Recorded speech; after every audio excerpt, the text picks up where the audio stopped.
The Abbott and Costello program, brought to you by Camel, the cigarette of costlier, properly aged tobaccos. See if your throat and your taste don't make Camel a first with you, too. Find out for yourself. Listen to the great rhythms of Will Osborne and his orchestra, the swingy singing of Connie Haynes. And that wide, wild, and woolly little wolf who, when asked to select the guest stars for our show tonight, telephoned the Andrews sisters and said...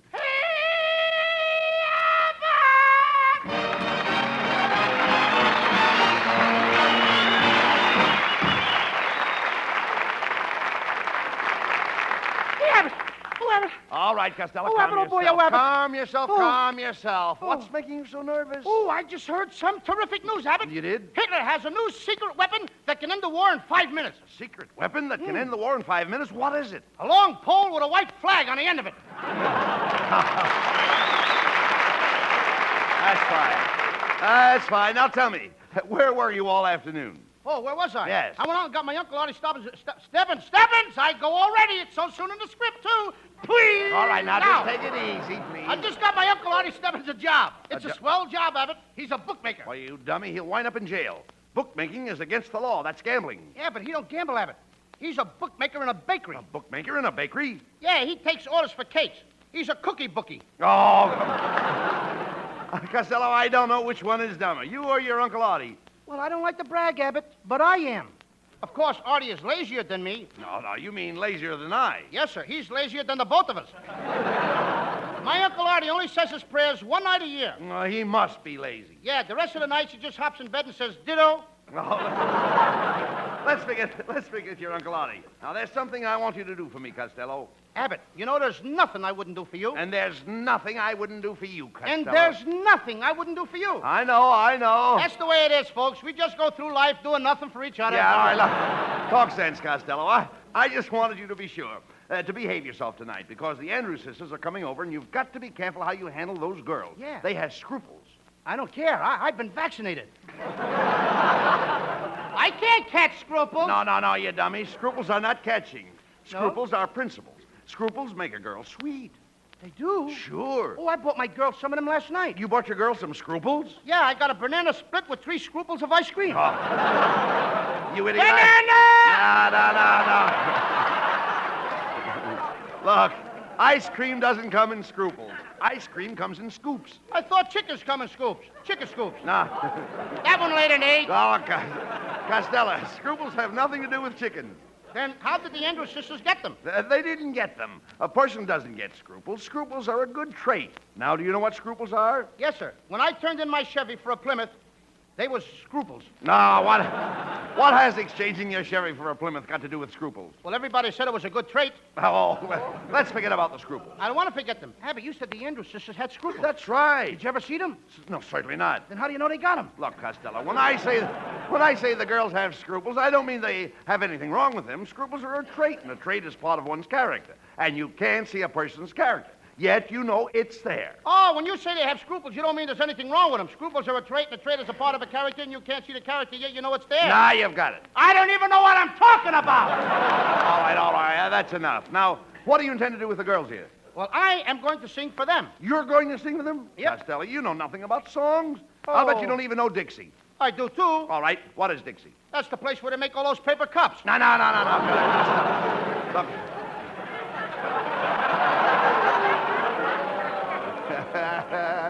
I can see you know nothing at all. Look, Lou, if you insist on singing, I'll help you. First, I'll improve your libretto. Soften your crescendo, sharpen your staccato, and smooth your pizzicato. Well, while you're at it, Abbott, will you check my oil and give me 5 gallons of gas? No, look, please. Now, listen, never mind that. Listen to this. Look, now listen. Are you going to sing or jump? Now, wait a minute. Me. What are you doing? I'm just loosening up. That's all right. Just take it I easy. thought you were falling apart. No. Costello, you're just jealous. I've been told that my voice is out of the world. And I'll bet a lot of people are waiting for you to join it. No. Would you like to hear me sing in my sweet little Alice blue gown? Could I have that again? I said, would you like to hear me sing in my sweet little Alice blue gown? I'd rather hear you whistle in your pink new nightie. No. Costello, you're a doubting fool. Why, in my day, as a singer, women threw flowers at my feet. They threw jewelry at my feet. Why, they even threw themselves at my feet. Well, what if your feet got that you haven't got?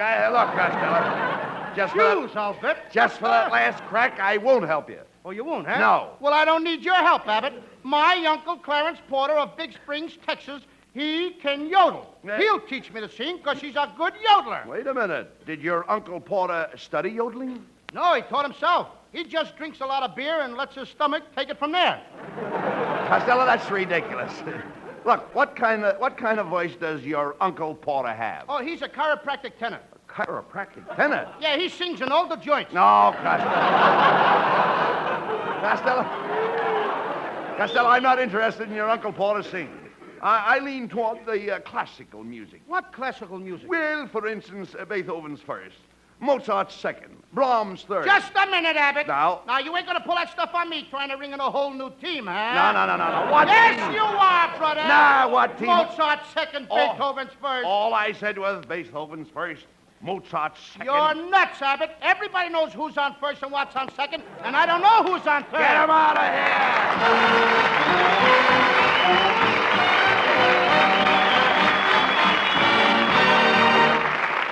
Midnight. A tiny island in the South Pacific, hardly a pinprick on the map. Hardly big enough for a small detachment of soldiers and the radar station they maintain. Day after day, nothing but a few scraggly palm trees and the horizon to look at. No amusement, no nothing. Boy, do you get bored. Picture yourself there at midnight, and a GI at the control panel turns to you and says, "You got a cigarette?" Would you give him one?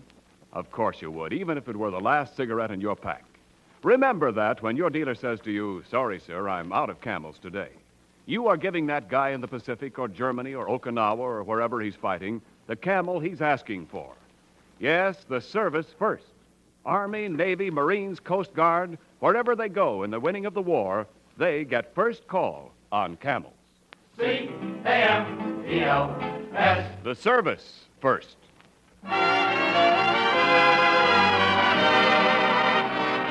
Lovely Connie Haynes sings for her Camel fans tonight the hit song from Central Park, Close as Pages in a Book. We'll be close as pages in a book, my love and I, so close we can share a single look, share every sigh, so close that before I hear your laugh, my laugh breaks through, and when a tear starts to appear, my eyes grow misty too. For our dreams won't come tumbling to the ground.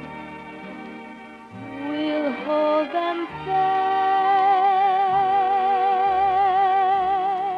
darling, as the strongest book is bound. We're bound to last. Your life is my life, and while life eats away in my heart, oh,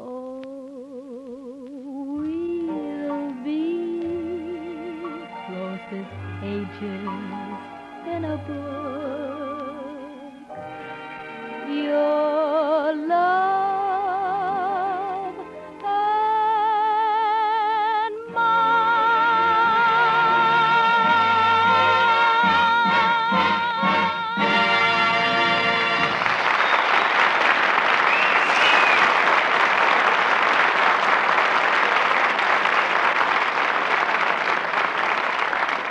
Now, Costello, you must be on your good behavior tonight.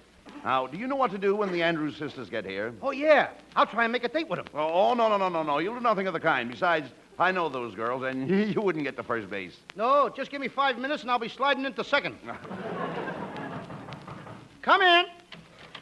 Ah, good evening, gentlemen. My name is Melonhead. Better known as Cassava J. Melonhead. You know, you look familiar. Didn't I see your head on a pushcart? Hey, Abbott. Hey. Please don't ever say hey. I have hay fever, and every time I hear any word with hay in it, I sneeze. Hey. Oops, right. I said it myself. That's enough. Look, remember, Costello, a certain word makes this man sneeze. Have you got that? I got it all over me. Now, Mr. Melonhead. Mr. Melonhead, what's your business? Sir, I'm an attorney at law representing the Andrews sisters. Now, 3 weeks ago, April the 5th, 1945, on this program, you had the Andrews brothers. Oh, listen, don't talk to me about those guys. I hate them. You what? I hate them. Hey. You said it again. I said it again.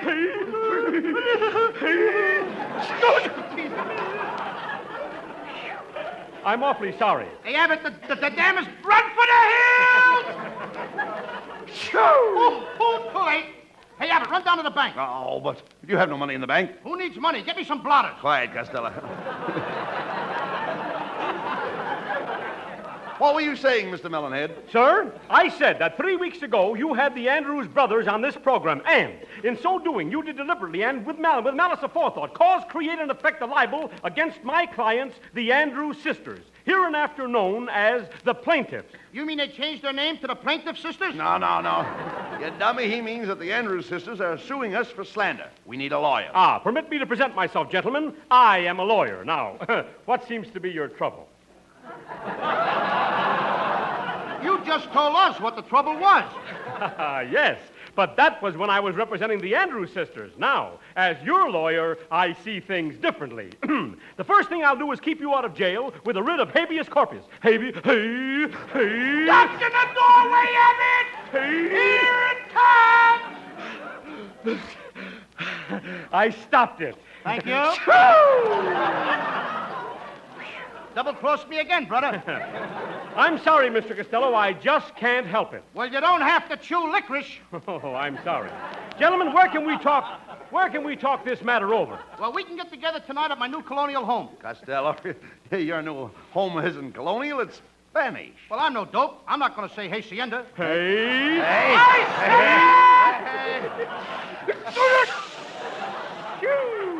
Will you get out of here, Melonhead? You can't be our lawyer. How can you handle both sides of the case? My dear boy, I have a split personality. Understand? A split personality. Now, here, take this pen and sign right here, and I'll start work on your case at once. Mr. Melonhead, I think you dropped your pen. Whoops, so I did. Well, I'll just pick it up. Now, whoa! Don't look now, Melonhead, but I think you split your personality. Well, I'll be suing you, gentlemen. Good day. It was you who brought those Andrews brothers over here. Now the Andrews sisters are suing us. Oh, don't worry, Abbott.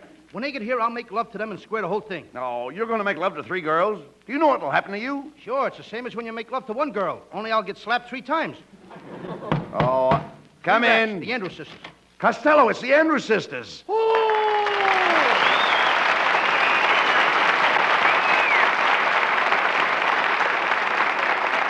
Aha! So there you are, you 5-gallon jughead.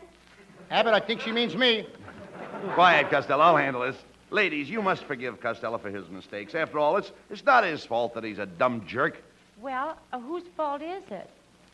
Oh, this dame is dopier than me. Listen, Costello, we're suing you for $10,000. Miss Patty, I'm sure we can make some kind of a deal. Suppose Costello and I appear in your next picture. What about that? Well, I don't know. What can Costello do? He doesn't look like an actor to me. Is that so? Well, I was born in a theater, and it cost my father 15 cents extra. What for? What for, Costello? What for? Huh? I say, what for? Well, the stork dropped me in a load seat. You're getting him too fast now. Girls, Costello's a pretty good dancer. Oh, yes, I can kick way over my head. Well, kick it over here and we'll get you a new one. You know I can sing, too? I sang with Frank Sinatra a few weeks ago. Sure, I remember. We were home listening to that show. Yeah, that's right. And when you sang Costello, why, my canary climbed down out of her cage and threw herself at the cat.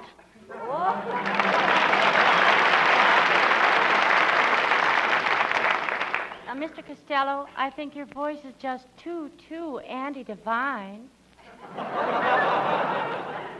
This kid is right up my alley, brother. Listen, kids, if you want to, we'll call off the lawsuit and let Costello be in our picture. Well, that's wonderful. Costello, now we... Just a minute, Abbott. Not what? Just a minute. What's Miss the matter? Patty, I'm a fair man. I want this to be a square deal. I must insist on one condition. Well, what's that? I'll appear in one of your pictures if you'll promise not to appear in any of mine. Well, that sounds fair to me. Oh, this kid's a Lulu. Get him out of here!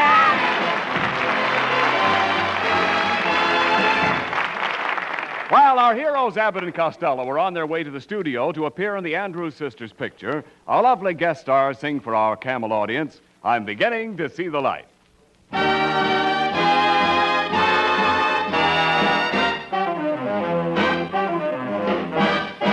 never cared much for moonlit skies. I never winked back at fireflies. But now that the stars are in your eyes, I'm beginning to see the light. I never went in for afterglow or candlelight on the mistletoe. But now when you turn the lamp down low, I'm beginning to see the light. Used to ramble through the park, shadow boxing in the dark. Then you came and caused a spark that's a four-alarm fire now. I never made love by lantern shine. I never saw rainbows in my wine. But now that your lips are burning mine, I'm beginning to see the light. Oh, let me see.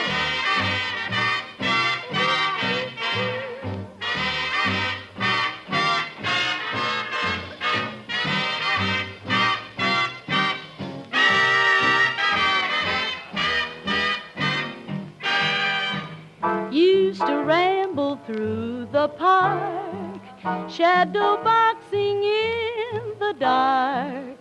Then you came and caused a spark that's a four-alarm fire now. I never made love by lantern shine. I never saw rainbows in my wine. But now that your lips are burning mine, I'm beginning to see, I'm beginning to see, I'm beginning to see the light.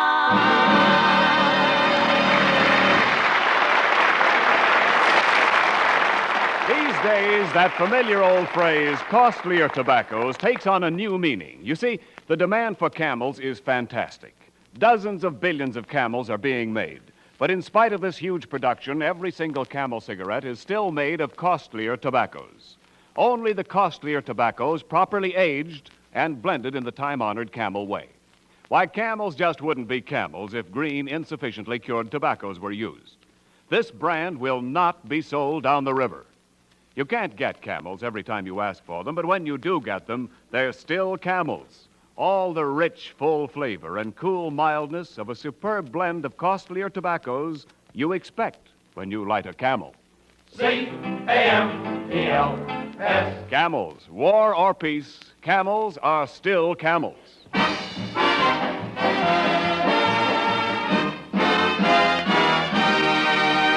Well, Costello, here we are at the studio. Hey, look over there.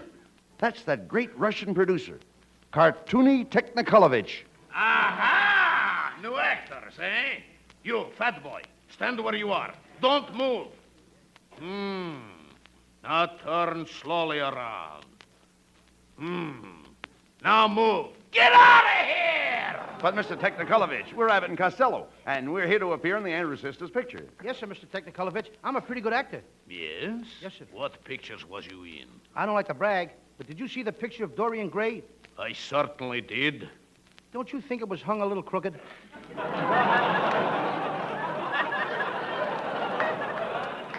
Must have made Oscar wild. Well, there with me. We're just about to start the picture, and you boys will be co-stars. Yeah, but I think we're making a mistake. When this picture is over, they'll have to accentuate the positive and eliminate negative. No, never mind that, Costello. When do we start, Miss Andrews? Shh, they're going to shoot a scene now. Well, that scene is shot. Let's have another one. Andrew, sisters, we're all ready on the set. Oh, this is our director, Mr. Cliff Nazaro. Cliff, could you use these two boys in our picture? Yes, I think so. I need a lover and a stunt man. Well, I'm a lover. And I'm stunted. Now, wait a minute, Abbott. You're no lover. No. What do you mean? When I come on the screen, women sit up and notice me. Oh, yeah? The women who notice you are too old to sit up. Oh, Cliff, we're wasting time. Why don't you explain the scene to the boys? All right. Now, boys, this is a very simple scene. Yes, sir. The camera catches Patty and Abbott in an embrace. Costello, you come into the room, and Abbott, you walk over to the centerpiece, bring out the faucets, put your salad process vein, and decapitate the sauce together with the Murphy celery. Now, how can Abbott do that to me? Do I let him get away with that, brother? Look, you don't stand for it. You grab Patty in your arms, and as you grab her lightly to the faucet, don't reach up too high to bubble set. Just pull down the castle with a mess of a telebraid and bring in the faucet celery to eat it. Does that paint a picture for you? Yeah, but you smeared it down the middle a little. Why don't you pay attention? He's directing you. Costello, I want you to know that you can insult our director. Absolutely not. After all, I just told you to capitate the frost, not Belfield or business class with him with Sabrina. I just want you to cap the girl, pull her to the Sassarides, all the base with the Stepper Laboratory, Sabrates, and every horse. And I know what I'm saying. You and nobody else. Costello, there you go again insulting him. I can't understand you. You can't understand me. Can you understand him? Oh, what's the matter with you, Costello? Can't you take direction? Mr. Nazaro is a famous director. Yes. You mean to tell me you never saw Gone with a Twist of Scleffermurder?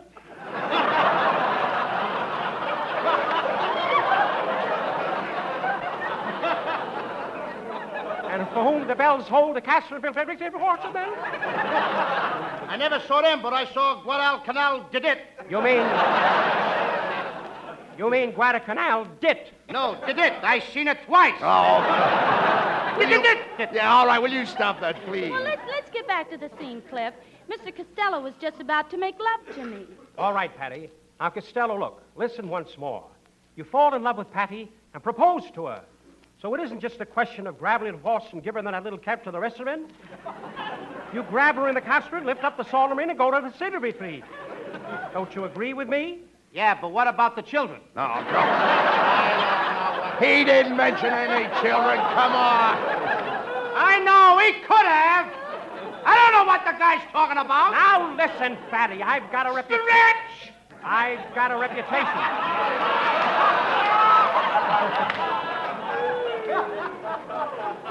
Now listen, Fatty, I've got a reputation and I don't have to stand for this because 7 years ago when I first became a director, I stood in Foster the Mallory, I held Belgrade, pulled Foster the picture that was the greatest Salafried, and I'll do it, too. That's right, and he means every word of it. Look, folks, I realize I lost my head, and there's just one thing I'd like to say. Fritters. Gee, I'm glad he said that. He's a nice fellow. Yes, he certainly is, Costello. Just think, after the way you treated him, why, he was big enough to walk back and say, Fritters. And that means a lot, too.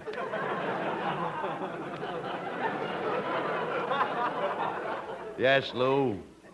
But what have you got to say? Oh, what can you say after Fritas? British is a word.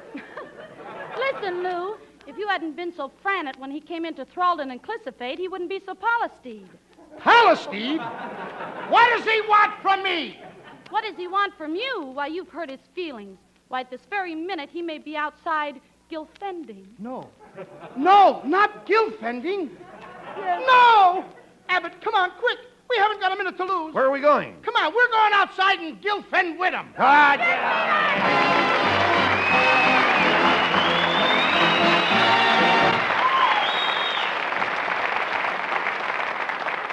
In just a moment, we will have a special treat for our Camel listeners. Lou Costello will sing a special song with the Andrews Sisters. So stay tuned for the musical event of the season. Thanks to the Yanks of the Week. Tonight we salute Private James C. Patterson, Jr. of Ridgewood, New York, who won the Silver Star not once but twice, and within a single month for gallantry in the Philippines. His first decoration was won for a foray behind the Jap lines, gathering information which led to the march on Manila. The second was for another infiltration behind enemy lines, culminating in the freeing of more than 2,000 Americans in a Jap prison camp. In your honor, Private Patterson, the makers of Camels are sending to our fighters overseas 500,000 Camel cigarettes. Each of the two Camel radio shows honors a Yank of the Week by sending free 500,000 Camel cigarettes, a total of 1 million Camels sent free each week. Camel broadcasts go out to the United States twice a week, are rebroadcast to practically every area in the world where our men are fighting, and in cooperation with the Good Neighbor policy, also to Central and South America. Listen Monday to Bob Hawke in Thanks to the Yanks, and next Thursday to Abbott and Costello. And now we bring you Lou Costello and the Andrews Sisters in a special disarrangement of Sonny Boy. When there are gray skies, What don't you mind in the least? I don't mind the gray skies. What will I do to them? You'll make them blue, What's my name? Sonny Boy. What will friends do to you? Friends may forsake me, And what will you let them do? let them all forsake me. And who will you still have in the end? I'll still have you, What's my name? Sonny Boy. Where am I sent from? You're sent from heaven, Have I any special valuation? and I know your worth. What will I make? You make a heaven For who right here on what? for me right here on earth. God bless me! When I'm old and gray, dear, Do you want me to promise something? promise you won't stray, dear. Give me a good reason. I need you so. What's my name? Sonny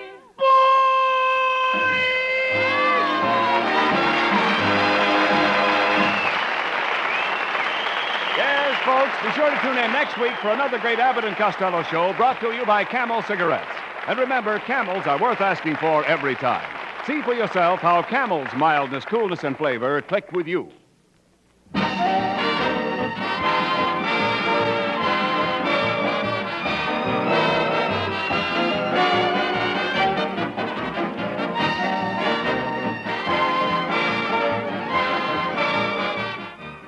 You know, so many hundreds of adjectives have been used to describe the hundreds of brands of pipe tobacco that I just don't know what words to conjure up to tell you how good Prince Albert is. So I'll get right out of the adjective department and tell you one fact that says more than a whole dictionary. More pipes smoke Prince Albert than any other tobacco in the whole wide world. What greater tribute could a pipe tobacco get? Try Prince Albert. You'll find rich, full-bodied real tobacco flavor, but without tongue bite. It's gentle to your tongue. Also, Prince Albert is crimp cut for firm packing, easy drawing, even burning. And what a bargain. Just about 50 pipefuls per package. Saturday night, be sure to listen to Prince Albert's Grand Ole Opry. For nearly 19 years, bringing the real authoritative American folk music and fun to Southern radio audiences, and now broadcast coast to coast. Remember Grand Ole Opry every Saturday night on NBC.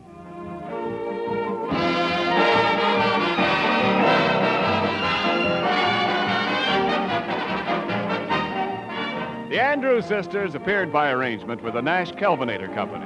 The Abbott and Costello Show for Camel Cigarettes will be back at this very same time next week. Don't miss it. This is Ken Niles in Hollywood, wishing you all a pleasant good night. This is the National Broadcasting Company.